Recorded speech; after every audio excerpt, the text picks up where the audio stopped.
These liriope blooms in front of me here remind me a little bit of the purple hyacinth spikes that we had blooming here last spring.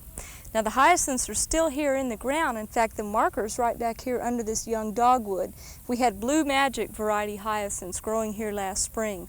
The bulbs are still down under there, and if I want to have good repeat bloom next year, I need to think about those bulbs right now.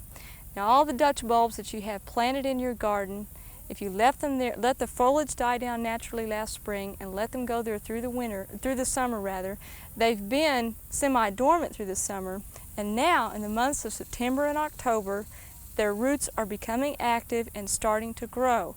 Now is the ideal time to fertilize your bulbs. Now if you're going to be planting Dutch bulbs, you can do that up through the month of October. But right now you might mark your calendar or make a note to remind yourself to feed them.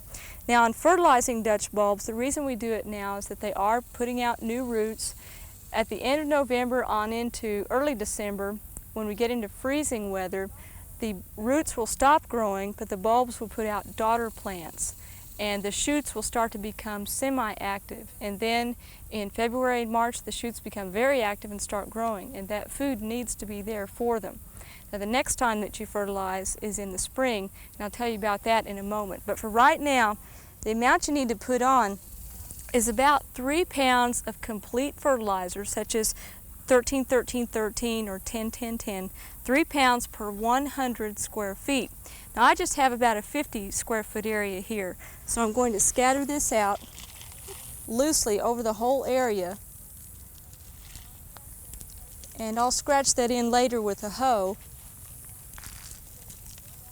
and allow it to water in, and it can work its way down in around the bulbs. Now when you plant bulbs, usually you put a little bit of fertilizer down in the planting hole. And in most soils, there's adequate phosphorus and potassium for the bulbs to grow. But if you haven't had a soil test, or if you're not sure, it's a good idea to just, as a matter of course, go ahead and put down the 3 pounds per 100 square foot. In this case, I'm putting 1.5 pounds on 50 square foot. Now in the springtime, just as you start seeing new shoots emerging on the Dutch bulbs, then you want to put down 5 ounces of urea, which is 46% nitrogen, per 100 square feet. If you just mark your calendar now for, say, early February, make a note, say put 5 ounces per 100 square feet around the bulbs. They'll have good, healthy foliage while the new shoots are coming up and the flowers in the spring. You don't want to bother fertilizing them after the flowers have gone by and the foliage is there, because again, they are going dormant. Now, a lot of gardeners like to put bone meal around their Dutch bulbs.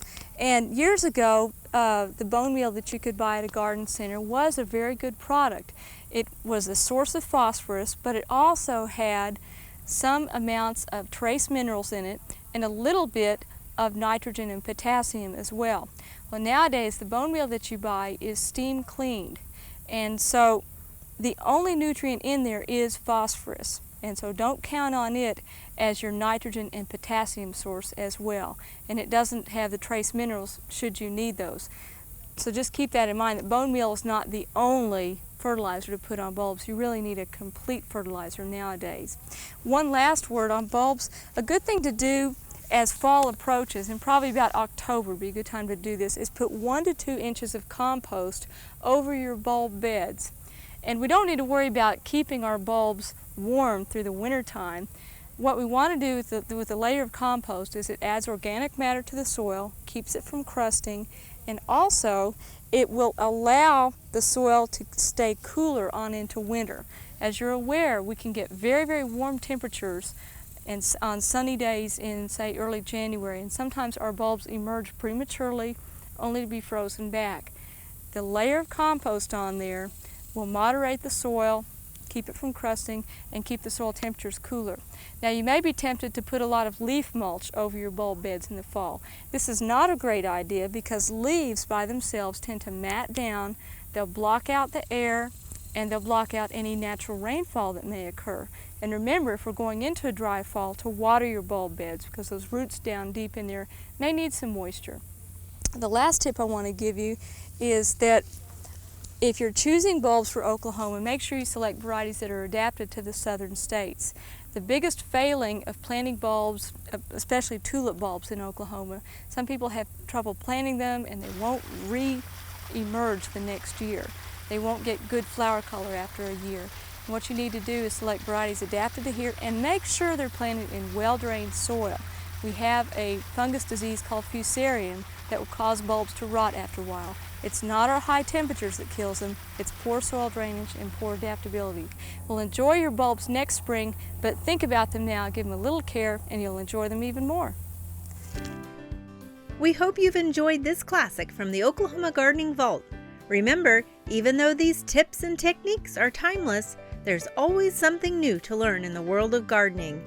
By subscribing to both Oklahoma Gardening and OK Gardening Classics, you'll have access to a wealth of gardening knowledge, both classic and contemporary.